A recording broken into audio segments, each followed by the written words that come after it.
Starting a web design career in 2024 is as difficult as it's ever been. But don't we like it that way? That means that we're not going to get a huge wave of competitors who are going to reach our level as long as we stick to the plan and keep working week after week. I thought I'd just share with you some of the experiences I've had to hopefully give you a nudge and help you get up and running with a web design career in 2024. Today, I've got 3 tips that I think will help. So let's kick things off with tip number 1. Tip number 1. Find your comfort zone in projects and processes. The initial 3 to 6 months of your web design venture are bound to be filled with excitement and new experiences. However, the key to sustained success lies in identifying projects and processes that resonate with your style and ethos. It's about discovering satisfaction in the everyday aspects of the job beyond the initial thrill. As you progress, focus on what works for you, ensuring that your enthusiasm remains high, not just for the next year, but for many more to come. It's crucial to remember that in a web design career, finding joy in the mundane is just as important as relishing the high points. This is a really important point. What I'd suggest is that you find satisfaction in the little details. These are the boring bits in between the exciting key points of your business. For example, if you win a company award, the goodwill and the feel-good factor of that could last a month or 2 afterwards. Likewise, when you win your first major contract. However, if you don't enjoy the boring bits, the content transfer in my case, or you can't find a way of gamifying it to make it passable, you're never going to get to those key points on enough occasions for your business to thrive. You have to be wary of switching from one process to another just to keep yourself entertained. It's really important that we find a great way of getting through the boring bits. And with any job, any career, of course, we have the less exciting parts. One example, which is slightly outside of the web design industry, and it's in the case of creating and editing these videos. I edit them all myself, and I've actually really enjoyed the process because it breaks up my week a little bit. Also, it's a clear, visible step to get from A to B. A bit like painting and decorating a house, you can see where you started and you can see where you finished. The great thing with web design, we can clearly see when a website is getting close to completion, and that often will give us a little bit of an adrenaline boost to get us over the finishing line. Tip number 2. Embrace the MVP approach. In an era where technology, especially AI, is rapidly evolving, it's vital to start with a process that's good enough to get you off the ground.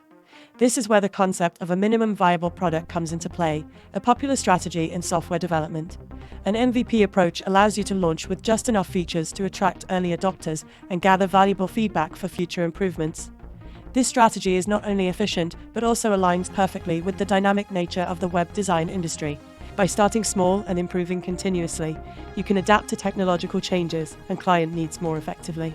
MVP in this case is not most valuable player, but instead a minimum viable product. This is a project that gets the pass mark without truly excelling. What do I mean by that? Not all of our work is going to be our best work, but we need a minimum level of quality to make sure that we're kicking forward and we have the right type of reputation for our business. We don't want to sacrifice the quality of our MVP. It needs to be solid. But at the same time, we know with more experience, we're going to be able to increase the quality of that product. If we went down the other route of looking for perfection from product number 1, then we're going to run the risk of never launching a new product. And that, for me, is a much bigger issue than having something that won't be of the highest quality from day one, as long, as I mentioned, as it meets that pass criteria. And you can set that yourself. There are designs that I've created 3, 4, 5 years ago that I'm not happy with now. I would look back at it and say, I would never design it that way in this day and age. That is the life of a designer. Suck it up, stay on time, get your projects out to your clients, and the likelihood is they will appreciate the end result. At the same time, try and add a little bit more quality with every single product as you get more experience. Tip number 3.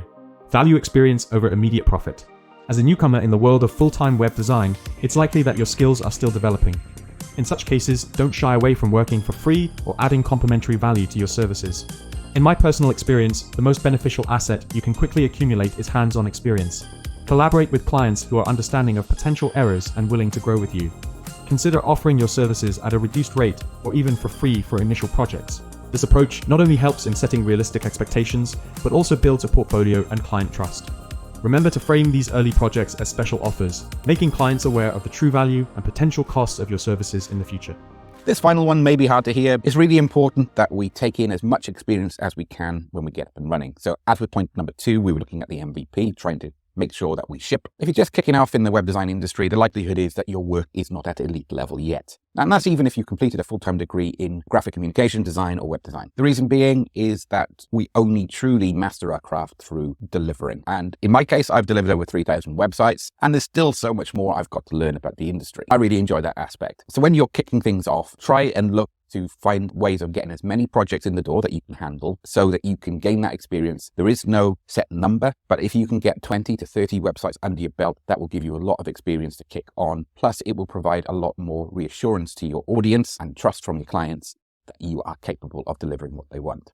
The next 30 become even easier as you start to hit a groove with your processes. And before you know it, you will be an experienced designer able to charge your full rate because you've learned the lessons as quickly as possible. So don't be afraid of reducing your costs, but at the same time, always make it very clear to the client what you would have charged had you had more experience. So if they come back to you for another job, they are not expecting the lower rate second time round. That last point is extremely important. So I hope these 3 points will help you get your web design career set up for 2024 and beyond. Is there something else you'd like to know? Leave your comments and I will try and get back to you as much as possible. All the best, and I'll see you soon. Cheers.